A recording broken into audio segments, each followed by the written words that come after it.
Transformers are small, overlooked devices that do incredible things to our electricity and produce absolutely staggering amounts of waste every year. Now, maybe that's a bit unfair because transformers themselves are very, very efficient, but all of our electricity goes through transformers, and so any inefficiencies that we got in them multiply up. What we're going to do in this lesson video is look at how these transformers work and also look at some of the design elements we can use to make them as efficient as possible. Let's start with a single coil. As alternating current flows through it, it generates an alternating magnetic field, one that is always changing. Let's put another coil up here, connected to a voltmeter. Right now, the current is zero, so there's no magnetic flux linkage. When current flows one way, we get positive flux linkage and an EMF is induced due to the rate of change of magnetic flux linkage. When the current reverses, we get negative flux linkage and an EMF is induced in the opposite direction. Interestingly, but a bit off syllabus, the EMF in the secondary coil is in phase with the primary coil, but unfortunately for reasons that are a bit beyond what we're going to be looking at. Simply put, in alternating current, when there is induction involved and little resistance, the current in the primary coil is behind the voltage in the same primary coil by 90 degrees. So the current and voltage are actually out of phase. The induced EMF is at its peak when the primary current is changing most rapidly, which is when the primary current is zero. This causes a 90-degree phase shift, giving us 180 degrees total phase shift so far. Lastly, the induced EMF opposes the action that created it, so that means another 180-degree phase shift. The end result being 0-degree phase shift between the two voltages. Since that's not on the syllabus, if you're asked about phase differences, you're probably best off trying to ignore that lagging part and focus on showing that you understand how the induced EMF is largest when the primary current is changing most rapidly. Back to our transformer. We have the primary voltage, the secondary voltage, and from GCSE, the knowledge that if there's 100% efficiency, power is conserved, and so VPIP equals VSIS.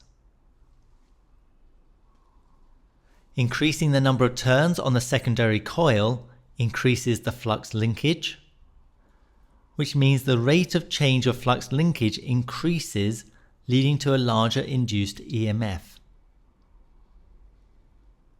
To follow conservation of energy, this means current is lower. The benefit of this, of course, is that heating losses are controlled by P equals I squared R, so lower currents means less energy is wasted. There are a couple of design elements to cover here as well. Firstly, this transformer is poor because the flux needs to go into the surrounding air to connect up, and that requires far more energy than if it stayed inside the iron. So, transformers are generally loops, with the rectangle being a nice, simple design that is easy to make. There's still going to be some flux leakage at the corners, so circles are even better. We want soft iron for the core, magnetically soft that is, meaning that very little energy is required to magnetize and demagnetize the core. This is done by getting pure iron, which is also the strongest magnet. Now you might be thinking, but what about these amazing little neodymium magnets I've got in my ears? Well, remember that neodymium is not iron, nickel or cobalt, so it's not even magnetic. Sorry, it's not even ferromagnetic. Neodymium magnets are actually neodymium iron boride, with a chemical composition Nd2Fe14b. So, mostly iron then. The clever bit is that this forms a fixed crystalline structure, and this locks the magnetism in place. Once one of these magnets is magnetized, it stays magnetized. So, for us, we want pure iron. Now, another problem though is that iron is a conductor as well as being magnetic. We got some current in the wire wrapped around the core, and we also get eddy currents in the core itself, with associated resistive heating. It is possible to reduce the size of these losses by breaking the core up into sheets, laminating the core. Even if the total current was the same, the heating losses would be less. Instead of having 10 squared R losses, for example, so 100 R, we might have 5 lots of 2 squared R losses, so only 20 R total. So, transformers are a key component of the power distribution networks that we use, and they're also really nice little devices that help bring together a lot of the elements that we've been covering in this topic. They're also more complicated than we've been covering so far, but it's probably best to leave that for a degree in electrical engineering.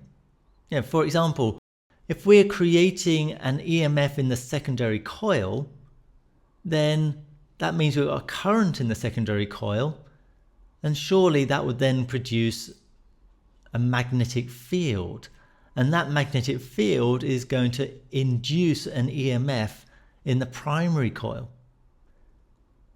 Well, yes, that is what happens, and this idea of a back EMF is an important one, but it gets very complicated very quickly. So as I said, if you're interested, look into it more at university.